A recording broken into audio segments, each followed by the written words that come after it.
Presyo ng gulay sa Jensen Public Market, ikinatuwa na mga mamimili. Moristo June Pandamon, Super Radio Jensen. Moristo! Super Radio! Bumaba ang presyo ngayon ng panindang gulay sa mabibili sa Jensen Public Market. Sa panayam ng Super Radio Jensen sa ilang mga retailer, nasa 20 pesos ang bawas presyo ng kanilang mga panindang gulay tulad ng talong, okra, kalabasa, ampalaya, sitaw at iba pa. Ikinatuwa naman ito ng mga mamimili dahil sa murang talong na mabibili sa 25 pesos kada kilo na dati ay nasa 45 pesos kada kilo.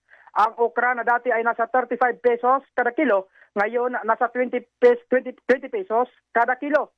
Ang kalabasa dati ay nasa 30 pesos kada kilo, ngayon nasa 15 pesos kada kilo. Sapat naman ang supply ng gulay sa bagsakan alunan at inaasahang may pagtaas sa mga presyo kung ito ay hindi sapat ang supply ng mga farmers mula sa iba't ibang probinsya sa rehiyon. Ako, si Moristo June Pandamon ng Super Radio Jensen, nagulat sa Super Radio DZWB, dapat totoo! Super Radio!